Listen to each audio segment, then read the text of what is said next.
Bismillahirrahmanirrahim. Assalamualaikum warahmatullahi wabarakatuh. InsyaAllah hari ini kita akan belajar mata pelajaran Jawi untuk tajuk perkataan imbuhan di awal dan di akhir. Murid-murid boleh rujuk kitab pada halaman 47 dan 48. Imbuhan pertama yang kita akan belajar pada hari ini adalah imbuhan di awal perkataan menge dan imbuhan di akhirnya adalah i. Contoh perkataannya menghampiri. Kata dasar hampir. Imbuhan di awal meng, kata dasar hampir ditambah dengan imbuhan di akhir i, maka kata terbitannya adalah menghampiri. Contoh perkataan lain seperti mengasihi, mengesyaki, mengetahui. Okey, antara contoh ayat yang kita boleh buat, Pakcik Ahmad mengesyaki kebunnya diceroboh binatang liar. Okey, di dalam ayat itu ada perkataan yang mempunyai imbuhan di awal dan di akhir, iaitu perkataan mengesyaki. Okey, di mana menge adalah imbuhan di awal dan di akhirnya adalah i, maka kata terbitannya adalah mengesyaki.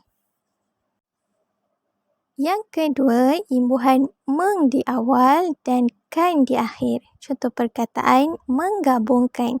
Kata dasarnya adalah gabung dan ditambah dengan imbuhan di awal meng dan imbuhan di akhir kan, maka kata terbitannya. Contoh lain, perkataan menggalakkan, menghilangkan, menghalalkan dan sebagainya. Contoh ayat yang kita boleh buat, Islam menghalalkan jual beli dan mengharamkan riba. Okey, di dalam ayat ini ada dua perkataan yang mempunyai imbuhan di awal dan di akhir, iaitu perkataan menghalalkan dan juga perkataan mengharamkan, di mana imbuhan di awal dan di akhirnya kan. Okey, sekarang kita akan lihat perkataan yang imbuhannya menye, okey, dan di akhirnya adalah i. Okey. Contoh perkataannya sakit. Okey. Imbuhan di awal menye, kemudian sakit dan imbuhan di akhir adalah i, maka kata terbitannya adalah menyakiti.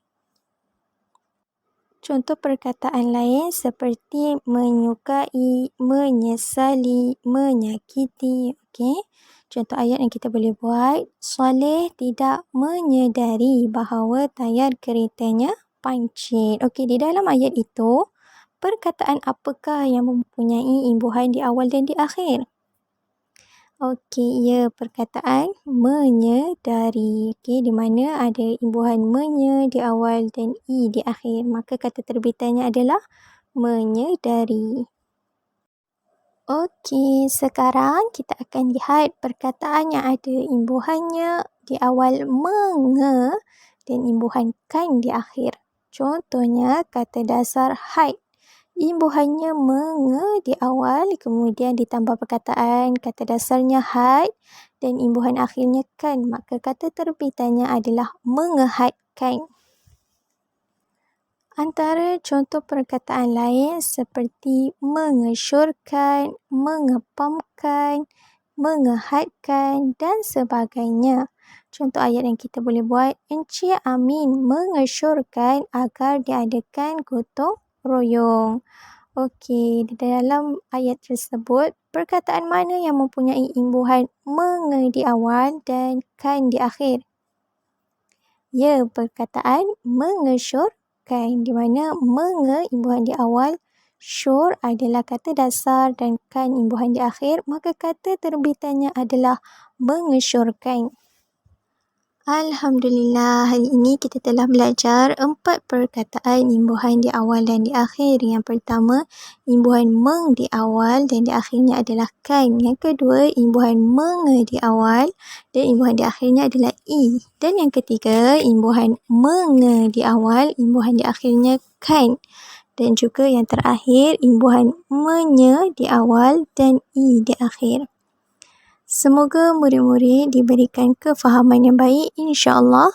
Terima kasih. Assalamualaikum warahmatullahi wabarakatuh.